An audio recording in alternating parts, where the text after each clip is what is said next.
So recently, I coached a gold player whose goal was to reach Ascendant before the act ended, and they had about 30 days to do it. At the end of the session, I gave them a blueprint, which I believe any player can follow for 30 days and climb over 3 divisions if they apply the concepts and advice properly. So in this video, I'm going to go over that blueprint and share with you the exact steps you should be taking if you want to reach a higher rank before the end of the act. Point 1. You have to take each of the 30 days seriously. Since I started coaching people recently, one of the things I've noticed is that a lot of my students are very knowledgeable about the game and even knowledgeable about how to improve. If I show a specific in-game scenario and ask them what they did wrong, they usually know exactly what they should have done instead.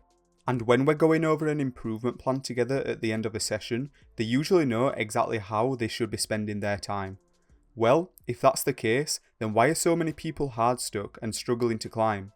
It's because most people don't have a knowledge or information issue. What they have is a focus issue. Many people either don't play the game enough, or they play a lot but with a lack of seriousness and a lack of focus. The first point is self-explanatory. If you want to rank up fast in a short amount of time, you have to play the game a lot. Let's say you gain and lose 20 RR for a win or a loss. If you want to rank up an entire rank, then that's 300 RR. That means you have to win 15 more games than you lose, and if you do that with a 60% win rate, which is a very high estimate by the way, you would need to play 75 games. So you cannot skip putting the work in. However, the other part is an even bigger problem. Many people do play the game a lot, but they never rank up because they don't take the game serious and they don't focus. You need to try your best to win every single game.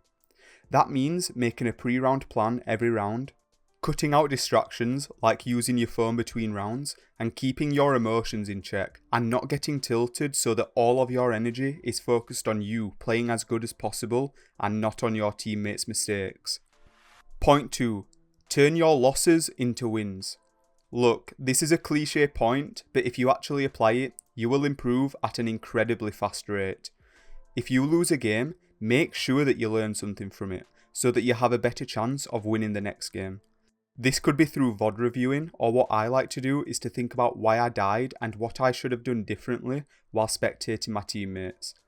Not only are you going to improve at a faster rate because you're actively paying attention to your mistakes and finding a solution to your problems, but it will also help with tilt, since after each death, you're going to be thinking about how you could have played better, meaning you don't have time or energy to focus on what your team did wrong. In my last video, I mentioned the play to improve mentality that I implement, and this is part of that, so you can check that video out too. I think you'll find it helpful. Point 3. Practice your mechanics every day. The biggest thing separating high and low elo players is mechanics, and this is especially true for people that I coach and the people inside of my Discord community. If you're the type of person to seek out informational videos like this, you've probably watched quite a few of them, and you have a good general idea on how Valorant should be played. The one thing that can't be taught from purely studying and watching videos is mechanics, since you actually need to play the game in order to improve and refine them. The simplest and best way to make sure that your mechanics are good and crisp is by warming up and playing a lot of deathmatch. Personally, I warm up by spending 5 minutes shooting bots in the range, then playing one deathmatch. This just gets me used to holding the mouse and getting into gunfights with enemies, and means I'm not going to go into my games cold. The part where the real improvement of mechanics comes in is during deathmatches that you play at the end of your session. During my climb to Immortal, I actually played more deathmatches than competitive games, since I knew improving my mechanics was the best thing that I could do for myself. Playing deathmatch means that you get into a lot of gunfights in a short amount of time, which is something that you don't get in competitive games. What I recommend to people below Ascendant is to play one deathmatch for every one comp game that you played that day. So if you play 6 comp games that day, you should also play 6 deathmatches at the end of your session. This isn't a hard set rule, but it helped me, and I'm positive it will help you too. I would keep spamming deathmatches like this until you're consistently being placed in Diamond and Ascendant lobbies. If you're able to perform versus Ascendant players in deathmatch, then you can certainly reach Ascendant in comp. Point 4. Keep your agent pool small. If you want to climb as fast as possible, you need to have a small agent pool. I recommend either one trick in an agent or playing 2 agents in the same role.